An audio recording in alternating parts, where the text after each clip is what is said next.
the race is over. He will be Joe Biden's challenger. Well, before securing a resounding victory in South Carolina over Nikki Haley, former President Trump wasted no time setting his sights on November, taking center stage at the Conservative Political Action Conference, commonly known as CPAC. Trump's address steered clear of any mention of his Republican rival, Nikki Haley. Instead, though, he directed all of his attention squarely at President Biden, delivering stark warnings and bold promises for America's future.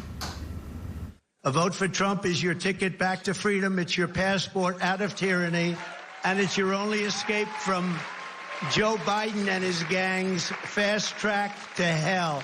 November 5th will be our new Liberation Day, but for the liars and cheaters and fraudsters and censors and imposters who have commandeered our government, it will be their Judgment Day. Scripps News political contributor and founder of the Warning podcast and Substack newsletter, Steve Schmidt, joining us now. Pleasure to have you on board here at Scripps News, and it's always good to talk to you. And no shortage of news to get to. I'm just wondering, we'll start there with that soundbite. When you hear former President Trump say about Judgment Day and putting this in really dramatic terms, your escape from hell, and we said months ago, I will be your retribution. When you put together some of these rhetorical flourishes, I guess we can call them, what do you make of it? Well, first off, good morning, and it's a real pleasure to be joining the Scripps team. I think that it's important to understand how profoundly these remarks deviate from anything that has ever been said by any person who has ever been in a position to be elected president of the United States. Donald Trump is both a former president and the presumptive nominee. And what he did all weekend is make a series of attacks comparing the political opposition to him in America to the Nazi Germans of World War II, calling for the destruction of his opposition, calling for retribution against any American who dares to assert their God-given rights to oppose him. So the rhetoric that we're seeing is a threat to the Constitution, to the country, to the political opposition. When you have a candidate who's talking about people as vermin, dehumanizing them, and threatening punishment if they impede his path to power, it's important to understand that we are in uncharted territory, and that uncharted territory is disorienting people. They don't know what to think about it. They don't know what to call it. They don't know what to name it. But what's gathering is dangerous and menacing, and it's coming closer. You do believe, and I don't ask this lightly, because I don't think it's a light matter at all. I think it actually is an existential matter. Do you really see comparisons between what Donald Trump is saying and what Hitler said? Well, the language of dehumanization, when you look at a political opponent, you look at a minority group, and you make them less than, you promise punishment. I think it's very important to understand that Adolf Hitler in 1928, high watermark electorally for the Nazis, 1930, the high watermark for the Nazis, 1932, the year he took power. He ran on a platform of restoring order from chaos. He ran against inflation. He ran against enemies who were subverting the popular will in the majority of the country from his telling.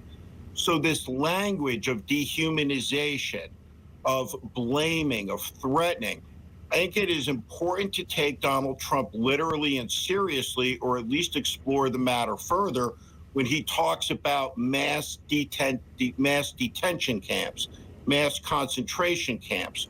Think about the police state tactics that would be necessary to deport the amounts of people that he's talking about.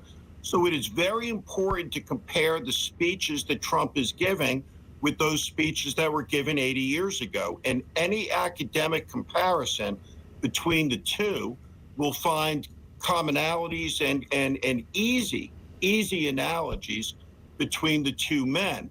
Remember, Adolf Hitler in 1928, 1930, 1932 isn't the Hitler we remember. What built and what gathered, what was unleashed was a massive inhumanity. But in the end, he did nothing that he didn't say he was going to do in the first place. And we should listen to Trump's words very carefully here because of that lesson from history. And back to the raw politics of the moment, why is Nikki Haley hanging around, do you think? I don't know the answer to the question. It's really a psychological question, because at this point, as a practical matter, Nikki Haley, who, by the way, has not pulled back her comment from the first debate that no matter what, she'll support Donald Trump. So she's hanging in a race that she has no chance of winning in any primary contest from here to the end against a man that she simultaneously pledges devotional support to while condemning him as an existential threat. So it is an incoherent campaign intellectually, morally, because its essence is undermined every day by her warnings about Trump. But the race is over, and Donald Trump has achieved what he needs to be considered the party's presumptive nominee. He will be Joe Biden's challenger. One more question before we go. We know that the Supreme Court is poised to play perhaps the most pivotal role in a national election since Bush v. Gore back in the days of Florida and hanging chads in 2000 on both the issue of absolute presidential immunity and whether Trump can appear on the ballot. What are your expectations for what the court may do? I think that the tea leaves on this are clear. The court will deny the ludicrous notion that an American president has absolute immunity for his actions and is incapable of committing illegal acts.